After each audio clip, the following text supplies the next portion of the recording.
Hi, my name is Jorey Hersher. I am a former police officer. I'm currently an attorney, and I'm a corporate trainer, public speaker. But my real passion is reducing the number of suicides among first responders, police, fire, EMS, nurses, corrections officers, all of the first responders, dispatchers included. And I've been doing it now for 4 or 5 years now, and I started off by teaching a class called Recognizing Symptoms of PTSD and What to Do About It. I'm pretty certain that if not all, of the suicides among first responders are, and military too, military is included in this, are a result of underaddressed or unaddressed PTSD. And I wanted to help those who didn't know that they had PTSD to recognize it. And so I put together this class, and I kind of wanted to go over a few of those symptoms real quick, because some of these symptoms they're well known about PTSD, but some of them you wouldn't necessarily think of. So I wanted to go through kind of a list of these, maybe for you to help someone that's close to you, or maybe this helps you yourself. So first of all, there's really 3 categories of symptoms within PTSD, right? There's one that's the re-experiencing. So these are the flashbacks or the interrupting thoughts or whatever that are disrupting your day. The other one's avoidance. So we avoid places, we avoid people, we avoid conversations, we avoid topics, that sort of thing. And then hyperarousal. So this is being so focused on a danger or an enemy or a problem or whatever it might be that you're unable to you're unable to focus on daily life. But so a couple of these really quick.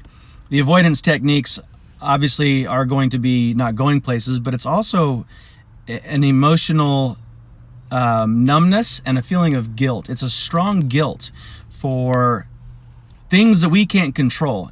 Survivor's guilt is one of these. Guilt for things that we believe that we should have accomplished that we haven't. But this guilt-centered life, that's one of the main things that I help people overcome, because it's so destructive, it's so debilitating.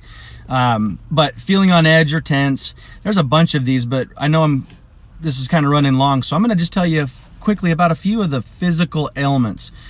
Our emotions, they are attached to our nervous system, and our emotions can cause physical ailments in our bodies. So real quick, constantly feeling tired, oversleeping, even after you've had a good night's rest or enough time to rest. You didn't have a good night's rest, but you had enough time to rest. Physical tension in the body, so in your neck, in your shoulders, having tension headaches behind your eyes, difficulty falling asleep, difficulty staying asleep, feeling sick or nauseous the moment you're allowed to rest, vomiting or nausea. First responders and military, we often have acid reflux, right? That can be a symptom of PTSD. Twitches. I had a facial twitch in my eye before my PTSD was brought under control. Severe thirst, insomnia, nightmares, breathing difficulty, having a shortness of breath when you haven't been running or anything, grinding of teeth, profuse sweating, pounding heart for no reason, intestinal upset. We get a lot of diagnosis for Crohn's disease and all sorts of, IBS, again, headaches. And then there's a hypersensitivity to emotionally charged material. So something that is emotionally charged, but maybe you have the wrong emotion to it, but it just creates this intense emotion in you. You have to leave the situation.